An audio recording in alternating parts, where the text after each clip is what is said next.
hamilee kana dhabe duratti gaafa wayyaanedhaa sanni.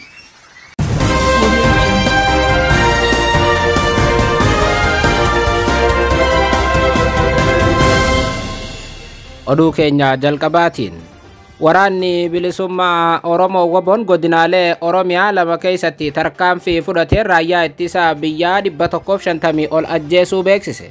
Waraanni bilisummaa Oromoo tarkaanfii kana akkamiin fudhatee dhimma kanaaf gama mootummaatii maaltu jedhame gabaasa bal'aa dhageessu. Oduu biraatiin Itiyoophiyaan fiigicha mana keessaatiin Afrikaa irraa sadarkaa tokkoffaan xumurtee jedhame. Fiigicha mana keessaa kanaan dubartoonni Oromoo seenaa hojjetaniiru. Dhimma kanarrattis gabaasa bal'aa isin biraan geenya. Oduu biraatiin yaadannoon sooressa jaarraa Abbaa Gadaatii fi eebbi kitaaba seenaa sooressa jaarraa Abbaa Gadaa guyyaa kaleessaa magaalaa Finfinneetti gaggeeffame. Sagantaa guddaa kanarratti ministeerri manneeniitii fi misooma magaalota Itiyoophiyaa aadde Caaltuu isaanii ergaa cimaa dabarsaniiru. Gabaasa bal'aa dhageessu. Akkam jirtu daawwattoota hordoftoota Anolee Global Media oduuf odeeffannoo keenya guyyaa irraa tokko jennee jalqabneeti jirra. Odeeffannoo keenya wiixata irraa torbee jalqabaa ijoo isaa amma dhageessan guutuu isaa isin biraan geenya. Hanga xumura sagantaa keenyatti dhaggeeffachuun yaada qabdan gara koomentiitiin nuuf barreessaa. Viidiyoon keenya namoota hedduu biraa akka dhaqqabuuf like, share, subscribe godhuun dagatinaa isiniin jenna. Oduu keenya jalqabaati.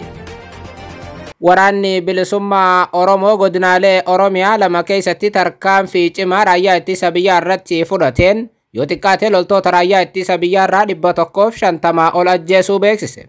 WBOn giddu galeessa Oromiyaa aanota garaagaraa keessatti waraana faashistii jechuun kan waame raayyaa ittisa biyyaa irratti tarkaanfii fudhachuu isaa ifatti beeksiseera.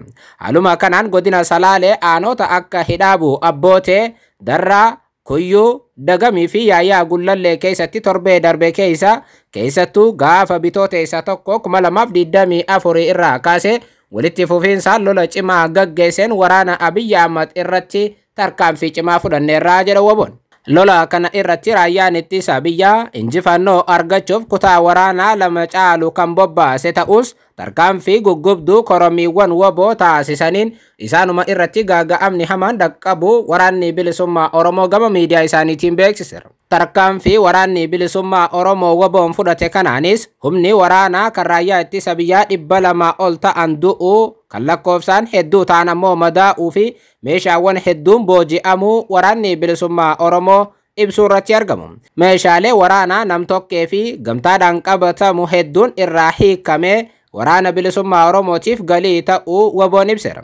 Haleellaa irratti qaqqabe kanaan humni diinaa baaraguun of ittisuuf jecha humna reejimentii 2 lixa shaggar irraa gara lolaatti dabarsee turuun isaas barameeraa jedha miidiyaan waraana bilisummaa Oromootti dhiyeenya qabu. Oduudhuma kana wajjin wal fakkaatuun waraanni bilisummaa Oromoo WBOn lixa Wallaggaa aanaa Ganjii keessatti diina du'aaf madoon adabuu beeksisaa jira. Haaluma kanaanis WBOn guyyaa kaleessaa bitooteessa 3 ganama obboroodhaan lixa Wallaggaatti mooraa diinaatti cabsuun diina buqqisee injifannoo boonsaa galmeessuu waraanni bilisummaa Oromoo ibseera.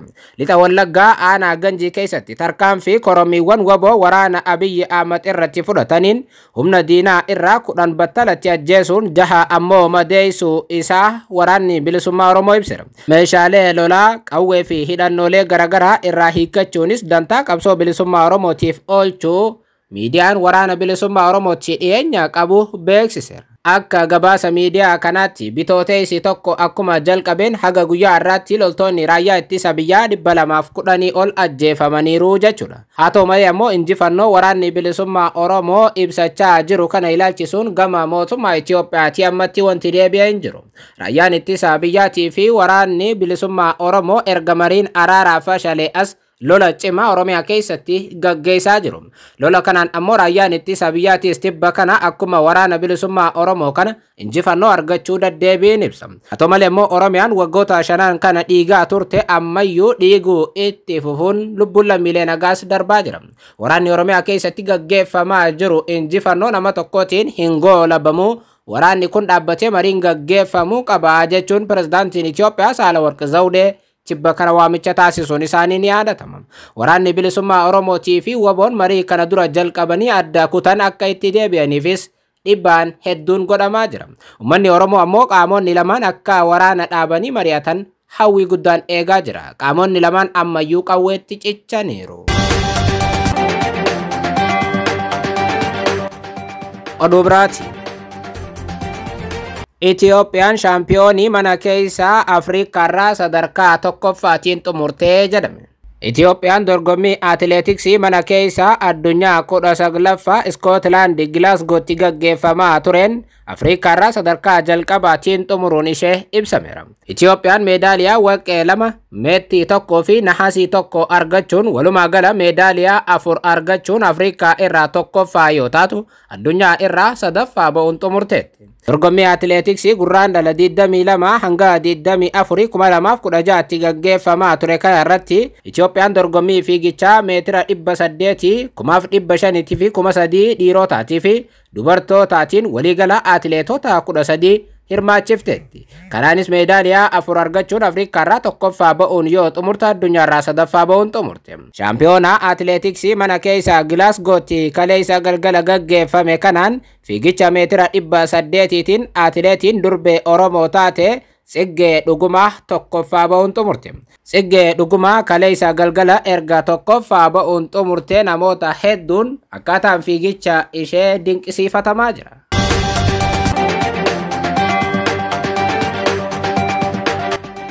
Oduu xumuraati.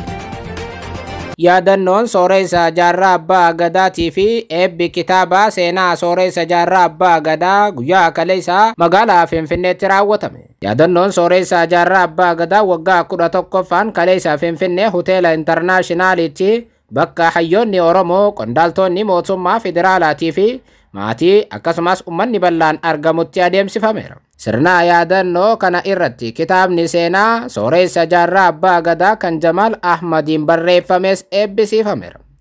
Hayyuun antiroopooloojii Dr. Gammachuu Magarsaa ministeera manneenitii fi misooma magaalota Itiyoophiyaa adda caaltuu isaanii qondaala olaanaa ABO obbo Araarsoo Biqilaa, kantiibaa bulchiinsa magaalaa Dirree Dhawaa obbo Kadir Jawaarii fi artistoota hedduu dabalatee uummanni Oromoo bakka argamanitti yaadannoo fi eebbi kitaaba seenaa sooressa jaarraa abbaa gadaa adeemsifameera.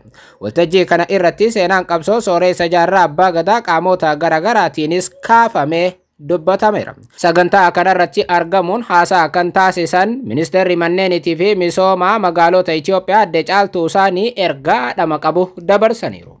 Haasaa isaanii akka dhaggeeffattan isin affeerreerra. Wanti kan banne qabrii nabaluu san jeeni keenya san asii je'ee bakka akka arguu dandeenyuuf bara san keessatti gatii kafalee boodaas waan hin kaasuun qaba. Wanti qaada jennee fudhannu. Garuu reefu akka komiitti warri godinaas bulchaa ture ittiin muufadhee je ani immoo afoon ilaalillaa ji'iin siin jechuu barbaada.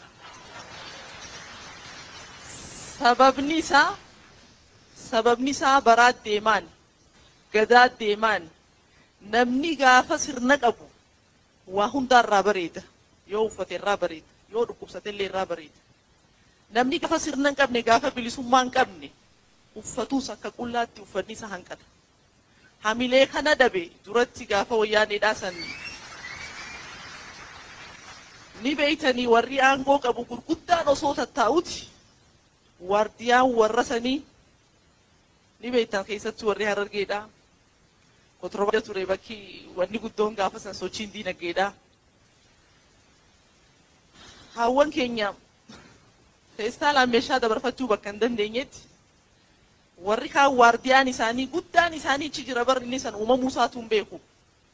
Garuu keellaa kana waa jennaan durumaa banan. Gaafa san wanni san fide namichi san jabaate yoo osoo hin taane jabinni gadaa wajjin, jabinni sirnaa wajjin, bareedinillee, mul'annillee, beekumsillee. Sanaaf bara san keessatti osoo sodaa tokko malee quuqamee Oromoon akka har'aa kana bittinnooytee gabrummaa jalan turtu waggaa muraasa booda bilisoomneeti akka guyyaa har'aa kanatti magaalaa Finfinnee handhuura naannoo keenyaatti waliigallee waa'ee jeena keenyaa kana mari'annaan ijji halaala waa arguu dandeessu. gatii hunda kafalanii arra faanti isaanii kan banne qabriin isaanii bakka mul'achuu dandeessutti akka dhaabbatan warri godhan seenaan isinii haa kafaltu nuti waan isinii kafallu hin qabnu seenaan isin haa yaadattu bilisummaan keessanii jechuudhaan barbaada. Galataan qaba. Galanni nani qabu kun galata lammiiti. Galata sabaati. Galata warraati. Arra sadarkaa kanatti akka waliin qabamnee hayyoota hedduu qabna. Warra beekumsa qaban hedduudha qabna. Warra hamileedhaan fuula duratti dhaloota boruu kanaaf waa gumaachuu qaban lakkoo isaan himameen hin dhumne qabna. Kuni akka fiixa bahuuf qaamni gargaaraa turan. Akkuma reefu asii mogga'eetti Sooreys Junaydii yaadataa Junaydii maqaa kana nu hundinuu fudhannee jirra jeetiin amanaa inninis ol ka'ee fudhachuu isaa nu agarsiisu turre jiraata jeetiin amana.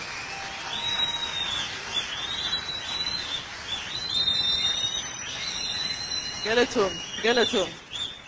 Har'a booda mogga'ee jira jechuudha. Akka paartiitti osoo hin taane akka sabaan moggaafne. Booda dubbii biraa jalan fidinaa. Booda dubbii biraa jalan fidinaa jechuu barbaadeeti. Kalee qabsoo akkasiisan ibidda qabsiisanii qaanqee bilisummaadhaa qabsiisan san arra fiixaan baafnee jirra. Fiixaan baasuun bilisummaa jechuun afaaniin qofa dubbachuudhaa miti. Abbaa sirnaa ta'uun akka kaleessa waa alaa dubbatan san qofan taatu.